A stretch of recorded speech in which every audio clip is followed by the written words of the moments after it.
Everybody knows Aaron Matei is doing great work over at The Nation. He's been one of the guys on the forefront debunking the Russiagate narrative, and he was just down in Venezuela. And that's correct, right? You were just in Venezuela? I'm still here. You're still in Venezuela right now? Correct. Oh, there's a little bit of a delay, huh, Arno? Look at that. Venezuela. There's a fucking delay. So I'm going to play this video. It's from Anya Parampal. Is that how you say her name? How do you say her name? I said it right? Parampil. Okay, I got it. So I'm going to play. Parampil, kind of. Parampil. All right, so I'm going to play this, and it's only 2 minutes long, and then we'll talk to you about what's happening in Venezuela. Here we go. Parampil reporting from Simón de Bolívar Square in Caracas, where thousands of Venezuelans have been waiting in line for hours to sign an open letter to the American public denouncing U.S. intervention and aggression against their country. Que se trata de la patria, hay que defender la patria como a toda costa. Este es nuestro país, tenemos que luchar por este país, no nos queda otra. El patrón que no venga para acá. Que nos ayude más bien, ¿vale? Que no lo queremos. Claro. Allá dicen que nos estamos muriendo de hambre, no, nosotros no nos estamos peleando. Que nosotros estamos peleando entre nosotros, no, que digan la verdad de lo que está pasando, ¿verdad? Porque nosotros aquí le elegimos un presidente. No a Guaidó que está por allá, no, aquí elegimos a un presidente. Con voto. ¿Ve? Y lo proclamó el pueblo. Y por eso estamos aquí, por un idealismo que el finado Chávez nos dio. Porque con Chávez estamos hasta la muerte. Con Maduro seguimos porque ese es el hijo de Chávez. Y él dio su corazón, Chávez, por nuestro pueblo. Estamos pasando mal, sí es verdad, pero vamos a sobrellevar eso. So that was kind of amazing that all these people are saying, and by the way, if you noticed, most of those people are dark-skinned because there seems to be a racist aspect to this coup also. And what they're saying is that Trump stay out of our country. We don't want you interfering in our country. Stay out. We elected Maduro, and we are loyal to Maduro because he is the son of Chavez. So let me bring in Aaron. Aaron, what would you like to add to what have you been seeing in Venezuela that isn't getting reported in the mainstream news besides what I just showed you? What I'm seeing is a very complex country, but I think the most important thing I can stress is that while certainly Venezuela is polarized, and there is a large segment of the population that does oppose the government, and there are supporters of the government who have strong criticisms of the government. But I think the key thing we're missing is that the Maduro government, that the Trump administration is trying to overthrow, continues to have a very strong base of support.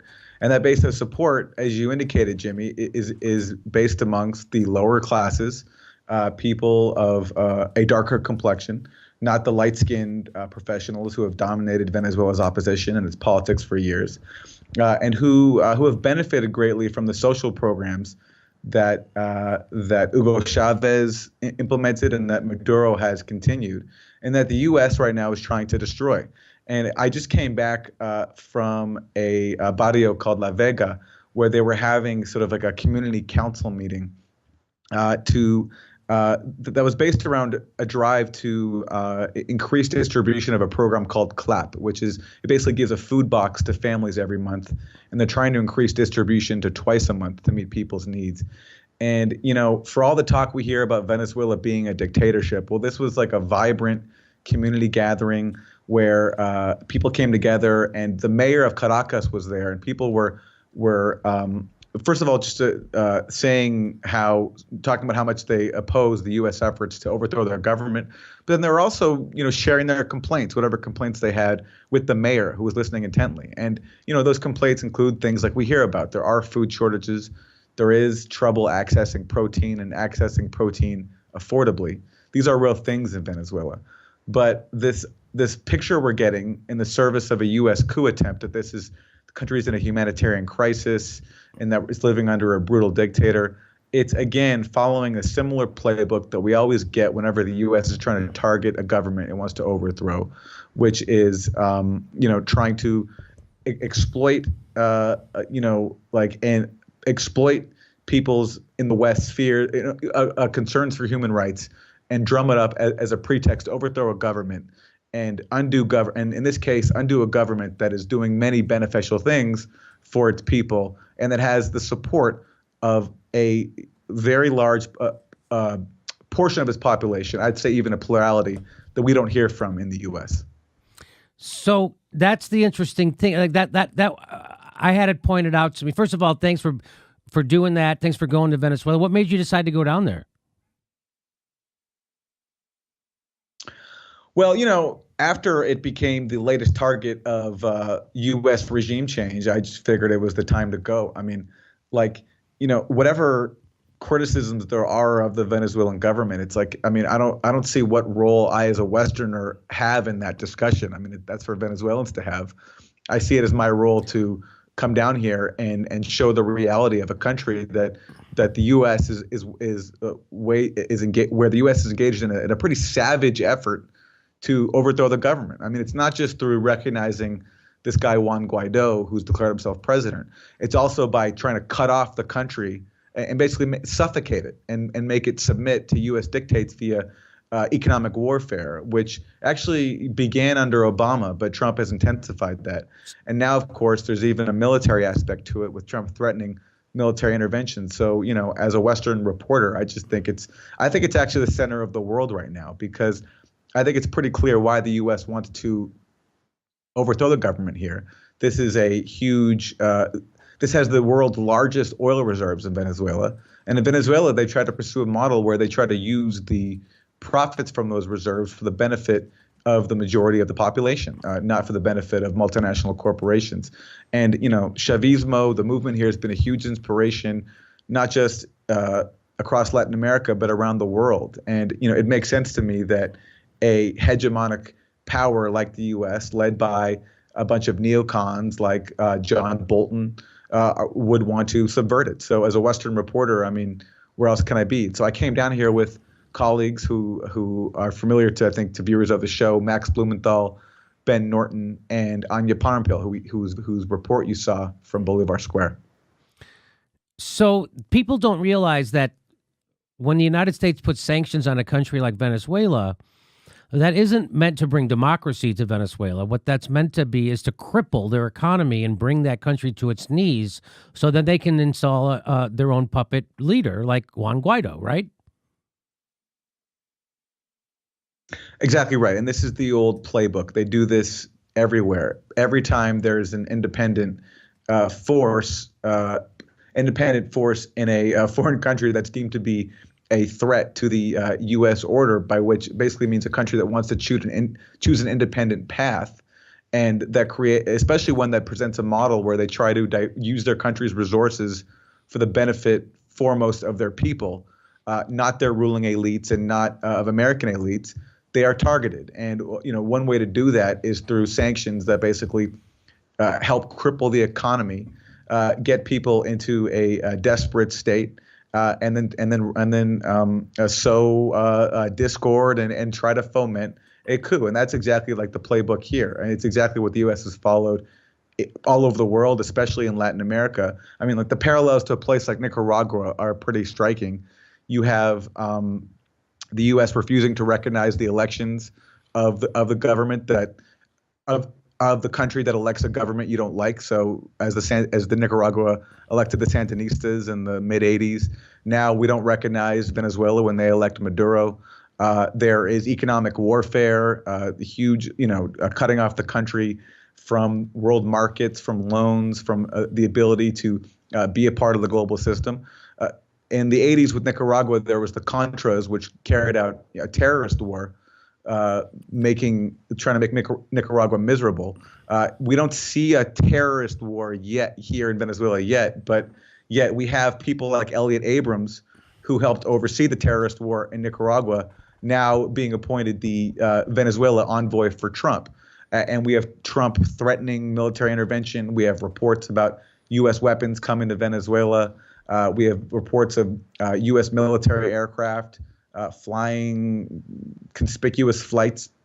Cuba saying that they believe they carry special forces aimed at entering Venezuela. So we have all the elements of a a destabilization campaign via economic warfare and at least the threat of force, and possibly we'll see how far Trump's prepared to go, even the use of force. So there was actually, the United States actually had what was being referred to as a coup fund. Have you heard about this? The $20 million that was made available for programs to promote democracy and the rule of law inside Venezuela. Did you hear about that? Well, yeah, and the money they spent on the Venezuelan opposition is much more than that. I mean, for years, including, and my colleague Max Blumenthal had a great report on this at the Gray Zone, where he talks about who Juan Guaido is, and he came up in a Venezuelan opposition that has many elements, but Guaido represents pretty much the far right of the spectrum, and his group, Voluntad Popular, has many figures, including Guaido, who received training in these U.S.-funded programs.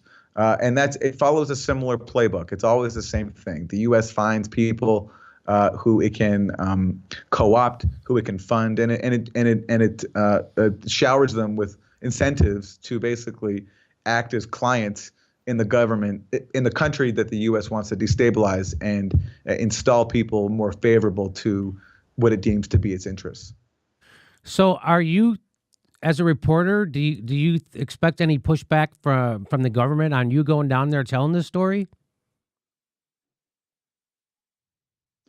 Do I expect pushback from the U.S. government? Yes.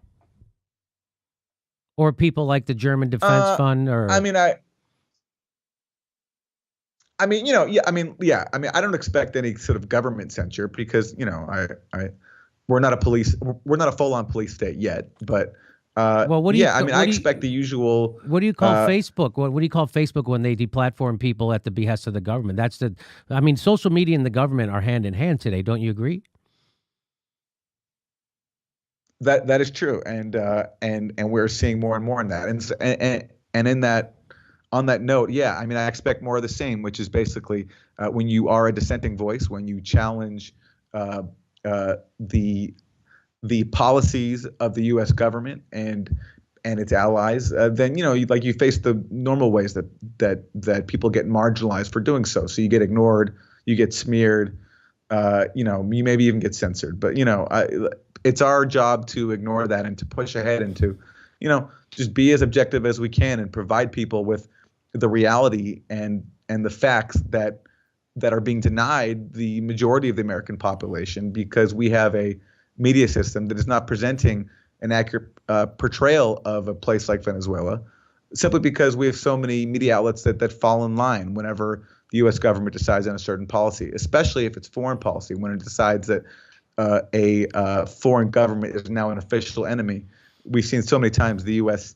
media fall in line, and certainly Venezuela is no exception. There was just a study from FAIR saying that MSNBC gave Venezuela about 5 minutes worth of airtime. 5, yeah. 5 minutes of critical coverage. Yeah, that was so 5 minutes of critical coverage of the government narrative. So they've definitely talked about it more than 5 minutes, but only 5 minutes that they have. So they're not going to bring on someone like you. Isn't that interesting? MSNBC doesn't bring on someone like you or Max Blumenthal or someone from Venezuelan analysis.org. They don't bring on any of those people. Isn't it interesting? But who they do bring on? They bring on Max Boot. They bring on people like William Crystal. They bring on people from the Bush administration. This is who they bring on to talk about this stuff.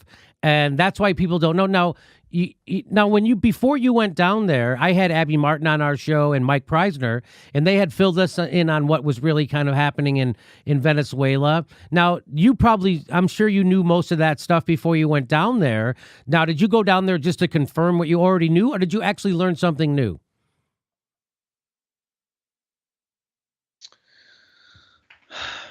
Well, look, I learned many things. Listen, I was expecting from the Venezuelan opposition to see, my impression of them was that it was just mostly for the upper class, and that it was all, it was an upper class based opposition, which actually is not true. It's actually more diverse than that. And when I went to an opposition march, it was pretty large, and there were, Venezuela is a tough place. It's a complex politics to understand, because there are many middle class people who I've spoken to who don't like this government and do want to change. Now, no one I spoke to wants the U.S. to impose it, but it is a very polarized country, and it's like the complexity of that polarization is something I didn't fully grasp until I got here.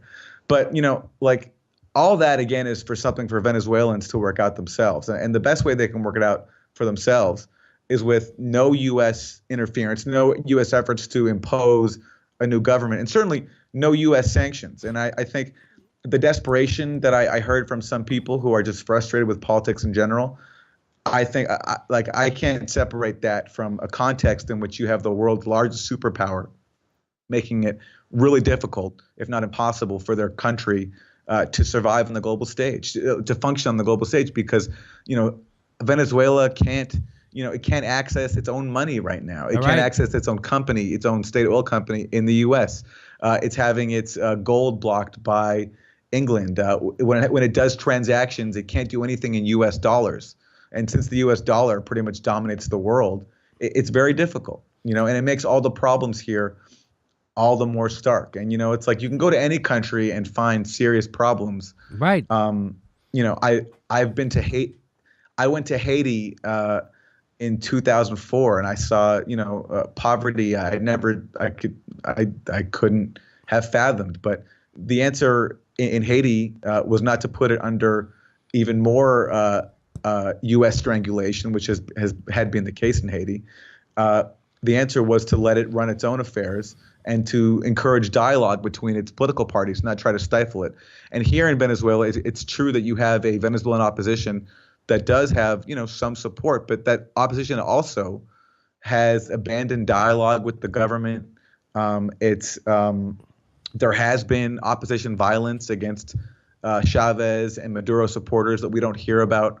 So it's a complex place, and the notion that we have any business playing any role in it, except for helping to except for leaving it alone, basically, and welcoming Venezuela into the international community just like every other nation, and recognizing it as a nation that has its sovereignty like any nation. That's the only role that we can play here, is basically leaving it alone and letting it work out its problems on its own. So where do you see this ending up? Do you see us letting Venezuela work out? Because the African Union, Italy, Mexico, there's lots of Russia is supporting the people, the election results, which was Maduro. So they're against a coup. They're against the United States intervention. So how do you? So it seems like the world is kind of split on this too. Do you see this ending up? Do you have any predictions? I think it's a question of how fanatic is the Trump administration? How far do they want to go in seeing their regime change effort come to fruition? I mean, Elliot Abrams and John Bolton. I mean, now they're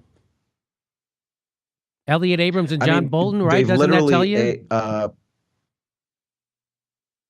Their point person is Elliot Abrams, who is a mass murderer, responsible for so many deaths in Central America during the 80s, helping oversee the U.S. terrorist wars there. So it's a question of, does the Trump administration want to go there again? I don't think they're crazy enough to try an actual military intervention, but there's a whole terrorist playbook the U.S. has followed as practiced in Nicaragua, where they propped up the Contras, who made life for the population, especially in the rural areas, a nightmare. And so it's a question about how much does certainly the coup so far is not working out. Venezuela has something like 2,000 military officers, and only one of them has defected. And that one officer commands 0 troops. And you can't launch a coup without the military. So that's not working out. So it's a question of how far does the Trump administration want to go? And I think the answer to that question depends on what kind of an actual resistance will Democrats put up. None. So far, we have a small number. Well, so far we have a small number of Congress members like Ro Khanna and Ilhan Omar and Tulsi Gabbard and a few others who've been willing to stand up and say very clearly that the U.S. has no business and no right to carry out regime change in Venezuela. But then meanwhile, you have Nancy Pelosi, the leader of the Democrats, the so-called resistance leader, standing by Trump's side and backing this effort. So, I mean, to the extent that there can be any kind of challenge to the U.S. efforts here, led by these sociopaths like Elliot Abrams, there has to be resistance from within. And, whether we as average civilians do something, I mean, the opportunity is there for us, but certainly I think the prospects of standing up to it would help if the opposition party, the Democrats, were an actual opposition party and maybe not going along with Trump as him and his gang try a yet another regime change effort in a foreign country. I mean, it's amazing that we even have to ponder that question of whether or not an opposition party can do that. You know what I mean? But that's what we have in the U.S. We have basically two factions of the same party, the war party, on that issue, regime change, foreign wars. They're the same every single time. The Iraq War, Libya, now Venezuela. It's always bipartisan. And I think whether or not we change that, the answer to that question, I think, can very much help determine the future of Venezuela. And in turn, I'd say the world, because if the Trump gang wins here in Venezuela, it'd be a crushing defeat for the rights of countries to chart their own independent course and to carry out insane things like using their resources for their own benefit and not for the benefit of their elites and for foreign corporations. It's just remarkable to see Nancy Pelosi get the guy is supposed to be a madman who's not. We should try to have overthrow Trump, but we'll let him invade other countries and we'll support him overthrowing democratically elected people. That shows you the hollowness and the corruption inside the Democratic Party, and Nancy Pelosi is the top of that corruption. And let's remember why she's chosen as leader. She's not chosen as leader because she's actually a leader. She's not a leader. She's following Trump into Venezuela. She's chosen as leader by Wall Street. That's who chooses people in the Democratic Party. That's why Chuck Schumer's the leader. A guy you wouldn't ask directions to the freeway is the leader of the Democrats in the Senate because he gets the most cash. That whoever is the leader in the Democratic Party, they're the most corrupted motherfucker in that party. Nancy Pelosi, Chuck Schumer, the two most corrupted motherfuckers in that party are leading the party, which is why we have to worry about Trump going into Venezuela. You know, when the number one oil reserve in the world, and when I found out they were the number one oil reserve in the world, I knew that we needed to bring them democracy. So those people are being oppressed. That's just a good thing that France doesn't have any oil because they've been protesting for about 14 weeks straight, and the government's starting to use tear gas on them and everything. So if they don't have oil, so we don't have to liberate their people. So that's what's really happening. Well, Aaron, I want to say thank you so much for taking time out of your day all the way from Venezuela. You know, it's not being covered. This your story, what you're seeing down in Venezuela is not being covered in the United States. And that's why alternative media exists, and that's why we're here. And if you have a show and you consider yourself alternative media and you're not covering what's really happening in Venezuela, you're not alternative media, FYI. Thanks for leaving this lane open for the Jimmy Dore Show. So is there anything you want to end with, Aaron, that the people should know? Well, just on that note of the word motherfucker, I want to tell you that what comes up for me is it actually relates to a relevant anecdote, which is that we hear often about Venezuela being a dictatorship, and I spoke before about going to this local community today where people were gathered together and, talking about ways they can make their community better and also airing their complaints to the mayor of Caracas and this very lower class community in a barrio of Caracas. But that's one aspect, I think, of Venezuelan democracy that I think we could learn from. I can't imagine Mayor Bill de Blasio of New York, where I live, coming and sitting for that long and listening to complaints from local residents and addressing them in such a dedicated way as I saw today. But also another commentary, I think, on the merits of calling Venezuela a dictatorship, and this gets back to the word motherfucker. Promise I'll get back there, which is I went to this big opposition rally on a few days ago here in Caracas, and Juan Guaido spoke, and they had this thing that he played with the crowd where he would say the name of Nicolas Maduro, the president of Venezuela, the supposed dictator who the U.S. is trying to overthrow, and whenever he would say it, the crowd would chant "motherfucker," right? And it was pretty funny. It was kind of funny. And I was thinking, I was like, geez, this is like a pretty, unique dictatorship where you're in the middle of the city in a huge district. You're allowed to have this massive gathering of people, not just protesting the president, the supposed dictator, but calling him a motherfucker. And this protest went off very smoothly. I barely saw a police presence. So that's just a small window into the merits of labeling this country a dictatorship, as we often hear by U.S. politicians and U.S. pundits trying to justify the U.S. regime change efforts right now in Venezuela. So you know what the definition of a dictator is, Aaron? I'll tell you what the definition of a dictator is. It's a leader of a country that won't let American corporations dictate their policy. That's what a dictator is. So listen, exactly right. Aaron, Exactly everybody check out Aaron Matei's writing in The Nation. And we'll have him, I'll have him back on the show. He's going to be in Los Angeles coming up in the next few weeks. We'll have him in studio. So we're looking forward to that. Thanks again, Aaron, for being on the show and for informing us on what's happening in Venezuela. Hey, by the way, before I let you go, Bill Maher made a big deal out of the Monroe Doctrine. Can you think of a dumber thing to bring up in this conversation?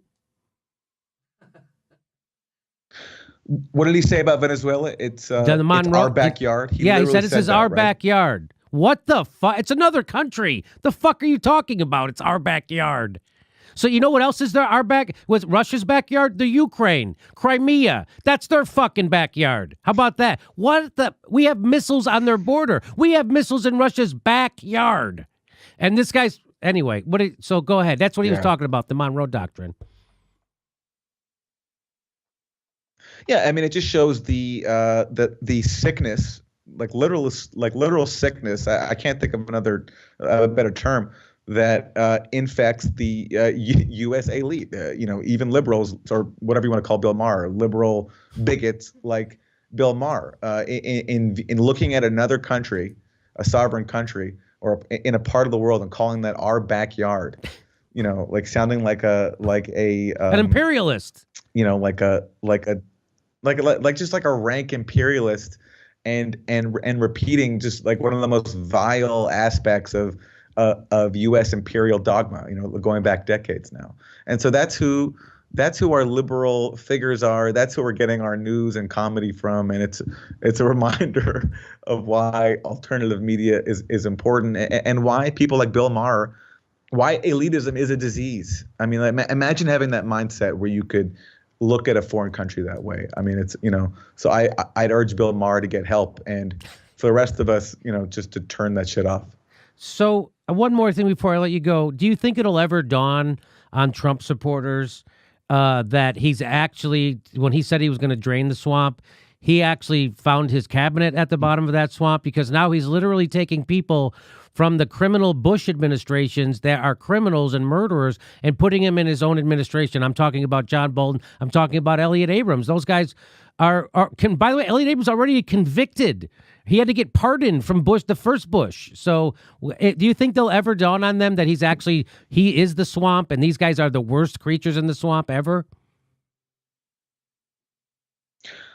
I don't know, because I don't fully understand the mentality of a Trump supporter, and I don't want to begin to try. But what I do know is that I think, and this is part of the reason why I've been so focused on Russiagate and debunking it with you, Jimmy, as with all the work you've done as well, is because, I think it's going to make it very difficult to reach whoever can be reached on the Trump supporting side, if there's anybody who can be reached. As long as we,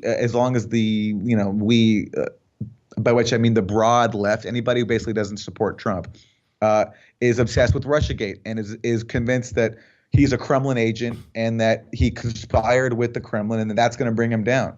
I think the sooner we drop that, I think the sooner we can maybe try to reach Trump supporters and reach the people that he fooled into thinking that he was going to be a working class champion and drain the swamp. And as long as we're trying to still relitigate 2016 and still trying to delegitimize 2016 and ignore all the people who actually shunned the Democrats and said, fuck these neoliberal Democrats, and they gambled on Trump for whatever reason, I don't think we're going to get anywhere, and thankfully, I mean, like while I've been away, I haven't followed everything, but I've seen indications more and more that RussiaGate is, is losing steam. We had that Senate intelligence report, a bipartisan one, concluding that they cannot find any direct evidence of collusion. So when they say direct evidence, I correct that. They haven't found evidence. There's no evidence. So the direct, indirect, fuck that. I've never seen anyone else have to use a qualifier like direct evidence. They've never said that about it. We haven't found any direct evidence with Al Capone. We haven't found any. No, if you found evidence or not. Why do they have to add that extra word? Yeah. And we're seeing, instead of instead of it dawning on them that maybe it's time to drop it, we're seeing Adam Schiff. He's relaunching the House Intelligence Probe, and people are saying, yes, this is the one. And now they're even trashing Mueller. They're saying Mueller did not go far enough. They're raising questions about Mueller. I know it's a lot. They're resting their hopes on Paul. They're also resting their hopes on Paul Manafort's case because Mueller says that Manafort lied about his conversations with his Russian colleague Konstantin Kilimnik. And because Manafort shared polling data with him during the campaign, and it's like one thing collapses and they just swing to the next branch, And I think the only thing that will finally put a stop to this is the Mueller report itself, if it stops it at all. And by the way, we have to wait, I think, for that until fucking Christmas at least. Yeah, well, I hope not. I hope Christmas comes early. Okay. Okay. Well, listen, Aaron Matei, it's been great talking with you. Everybody check out Aaron on Twitter and check out his writing in The Nation magazine. And we look forward to more of your reports. Thanks very much, Aaron, for being with us. And tell Max we say hello. I will. Thanks, Jimmy. Okay, buddy. Bye-bye. We're announcing our live dates for 2019. We're going to Chicago and Portland, Seattle, New York, all over the country. Go to jimmydorecomedy.com for a link for all our tickets to all our shows. It'll be right underneath there, too. Please become a patron if you like our content and help support the show. You can become a patron for $5 a month, and we give you hours of bonus material. And make sure you're subscribed. They unsubscribe people every day. I'm not kidding. Make sure you're subscribed and click that bell so they give you a notice when we drop a video. It's the only thing we can do to fight back against the bastards. Thanks for your support.